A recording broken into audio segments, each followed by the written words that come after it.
What's going on, guys? This is Rob Carbone, and you're listening to BD4, where there's no better way to get your Yankees and Knicks analysis than by tuning into this podcast right here, right now. Let's go.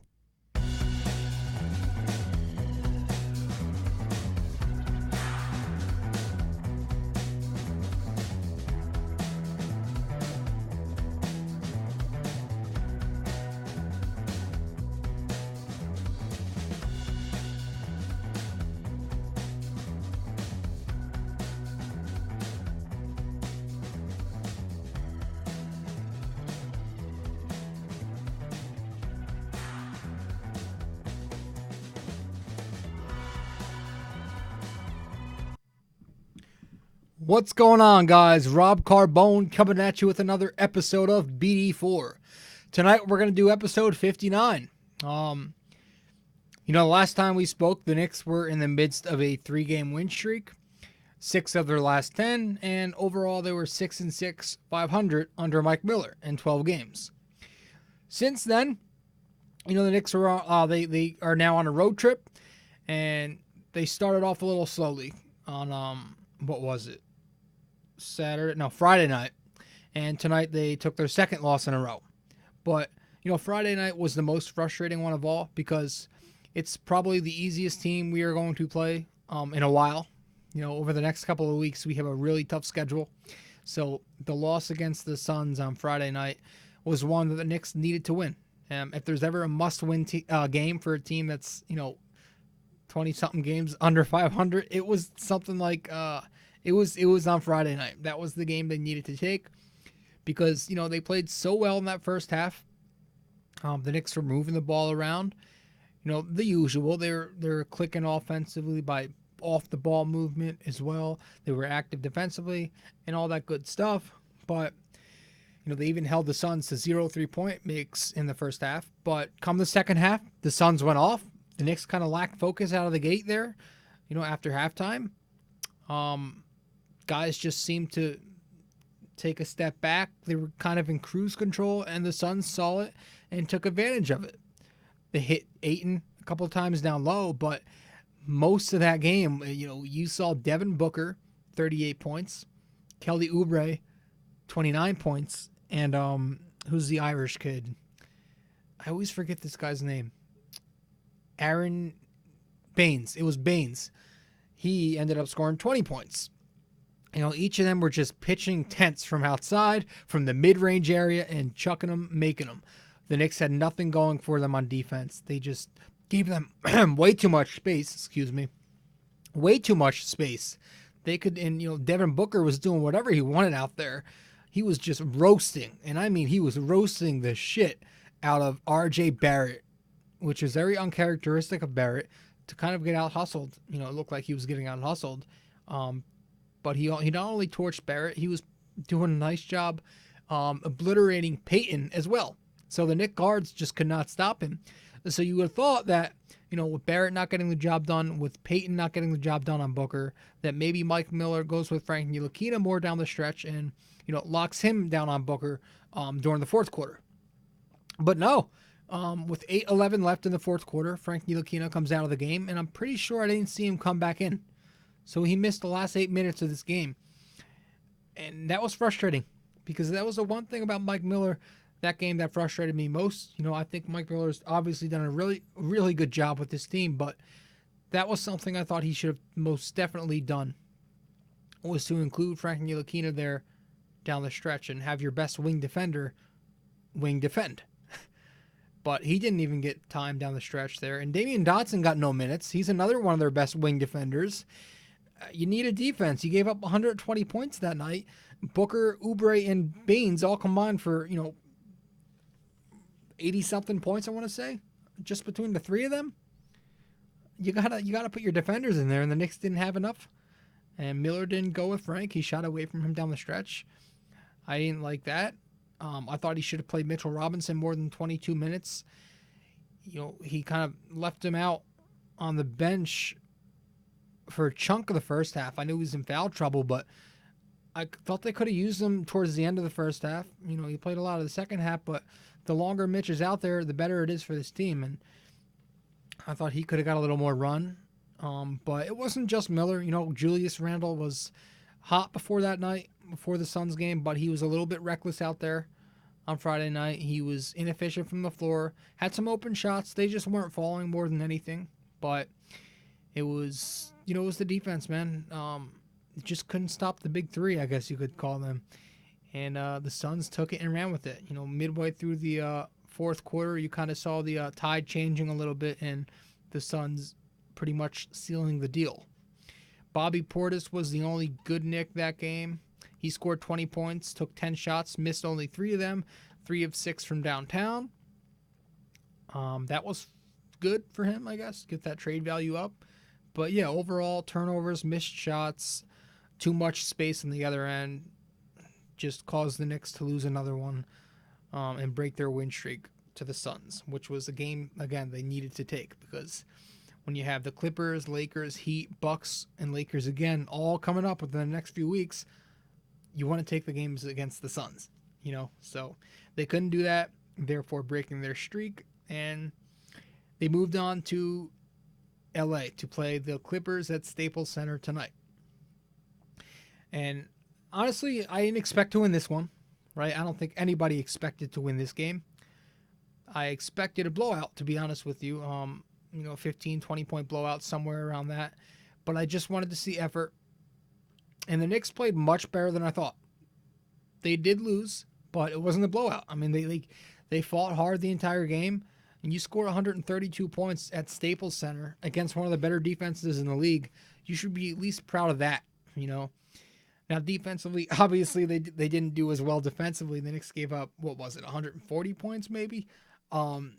Yeah, they didn't do great defensively, but they started out very hot, 45-29 after the first quarter. I think Mike Breen said it was the highest Knick quarter of all time, franchise high. That's pretty insane. But 45-29, you have a 16-point lead at the end of the first quarter. Now, personally, I was expecting a full-on regression to the mean, and we got it right away. Right away from that second quarter, the Knicks just did not have it. I think they only scored 24, and the Clippers might have scored 47 in the period. Entered halftime with a lead. The Knicks were trailing. And there it was, just like that. Clippers kind of turned on the switch, because when you're a good team, how they were talking about the Golden State Warriors a couple of years ago, where they would kind of cruise through the motion a little bit. They had that switch they could turn on because they were that good. That's kind of what the Clippers are right now, where they're at that point where they're a really good team.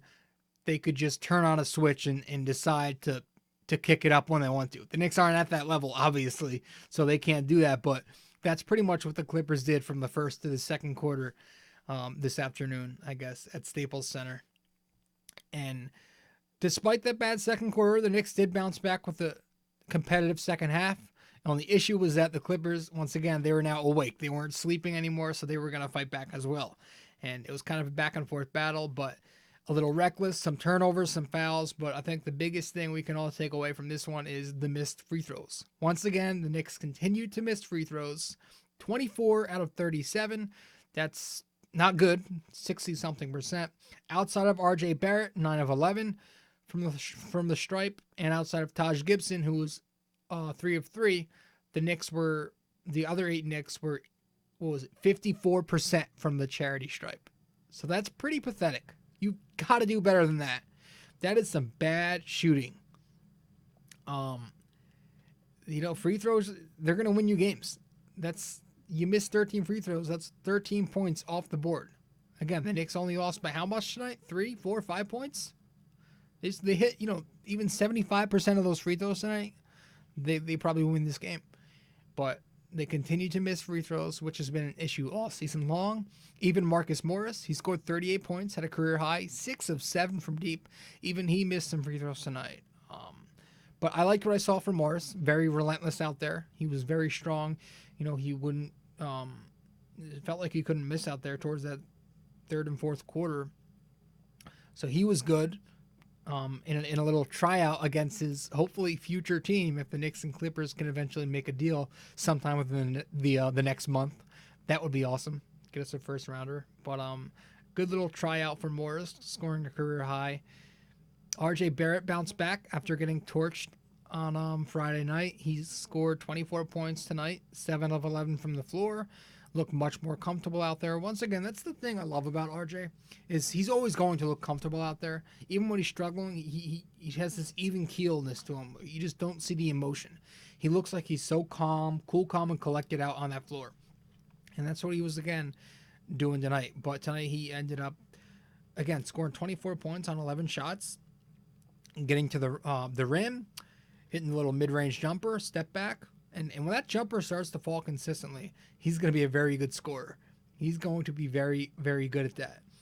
You get a little more consistency out of him, and he's going to be something legit, man. I like this kid. I think he's going to be good for this team. I like that he can score. He's very aggressive on the inside. Got that upper body strength. Kind of reminds me of Carmelo, where, he's going to get his own rebound and put that back up with his strength. But he's got the mid-range game. He's got the all the tools to it, and he can, when he sets his feet from the outside, he can hit a three here and there too. So I think with work, obviously, RJ Barrett can become a very good scorer, and I loved what I saw from him tonight. The backcourt was all right. Frankie Ntilikina got the start because Peyton was inactive. Scored dished out 5 assists in 28 minutes. Scored 7 points on 7 shots, but played good defense. Kadeem Allen. I always like what I see from Kadeem Allen. We don't really get to see him a lot, but when he's out on that floor, it always seems like he makes a positive impact. Tonight he had 6 assists in 20 minutes, scored 9 points as well, and he too was very active defensively. I always kind of call him the Marcus Smart of the team because he does the little things like that that'll not only show up in the box score, but not always show up in the box score, but they'll definitely help this team, play good when he's on the floor. Reggie Bullock continues to stay strong, 4 out of 5 from the floor, 1 of 1 from distance. Julius Randle didn't really have a good game. Second game in a row, inefficient from the floor, a little bit reckless out there, lazy defensively. Gotta give effort, man. That's the one thing that'll really frustrate me, is when you're not even trying out there defensively. And he was a big part to that. To the 140 points the Knicks allowed. Just lazy out there. The Knicks had really struggled on screens pretty much the entire night. That was messing up their rotations because of their struggling with the screen, and that's pretty much how the Clippers had so many wide open shots at times. And sure, they hit some tough shots too, though. But Paul George, Lou Williams, and Harrell, man, those 3 are the killers. I mean, they killed the Knicks tonight. They combined for what? They each had 30 points. I know that. I'm trying to think how many points they had overall. 98 points between 98 points between just 3 players. That's ridiculous. And they shot 58% combined between the 3 of them as well. I mean, first of all, Paul George and Lou Williams, I've never seen 2 scorers who can do it so easy like them.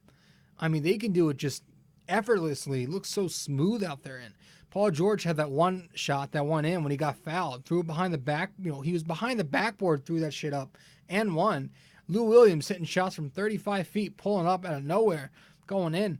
And obviously Williams had that game ender with 18 seconds left. The Knicks were up 3, needed a stop. Randle and Bullock did not switch. Bullock stayed, and Randle took Williams one-on-one, tried to defend him, obviously couldn't. Williams used his quickness, his craftiness to finish at the rim, and that kind of put the game out of reach, put the Clippers up 5 with under 18 seconds to go. That was the big play of the game. But that kid can score. Montrezl Harrell, he just abused Mitchell Robinson. Was not a good game for Mitch. Looked mismatched out there. Harrell has a nice combination of strength and athletic ability and just this craftiness where he was able to get Mitch off his feet, which is his issue. He kind of used Mitch's aggressiveness against him and got him into foul trouble earlier, and Mitch just couldn't figure out a way to contain Harrell tonight. Kind of looked just lost out there and didn't really he didn't look very organized out there defensively tonight. Mitchell Robinson. Harrell took advantage of him. Harrell did a nice job of just getting inside the paint, hitting a mid-range here and there. So the three of those guys really just did the bulk of the damage tonight, despite not having Kawhi Leonard. But yeah, that's pretty much that. Again, missed free throws and just some poor defense. It wasn't effort. It was more just not playing smart defensively and just the Clippers being the Clippers that hurt the Knicks. But overall, again, you're going to take that. You'll take a loss like that when you play a team that's probably going to be in the Western Conference Finals this season, at least in my own opinion. So you just hope the Knicks continue to play hard under Miller, right? These last couple games, despite losing, have been very Mike Miller-esque games where the Knicks are fighting out there. They're playing smart, and they're playing within some kind of system. They're moving the ball, yada, yada, off-the-ball movement, active defensively, disciplined, paying attention to detail, all that bullshit like that. They're doing things that they never did, under we know who. So as long as we continue to do that and play hard, I'll have no problem with the losses that are to come within the next couple of weeks, because we all know they're about to go into some, a little bit of a rough patch. Again, Lakers, Heat, Bucks, and the Lakers again, all coming up within the next couple of weeks here. So it's not going to be pretty, but again, just play like you did today, man.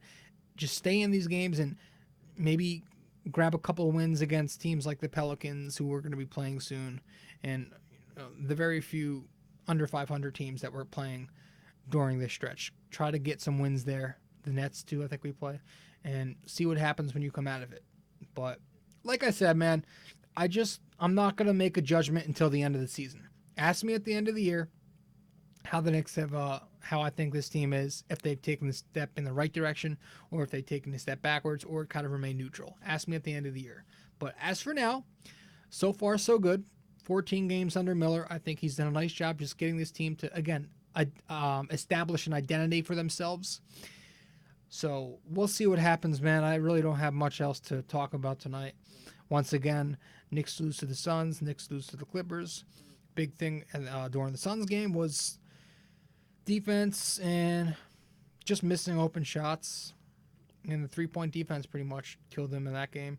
And again, the big thing tonight was switching on those screens, just defending on screens and just messing up the rotation and hitting your free throws. So those have been the two things that really have hurt the Knicks a lot this season, and you just hope to see them continue to improve in that area and become smarter when it comes to playing defense and just execute when it comes to hitting your free throws, because that's one of the things you really can't do much about.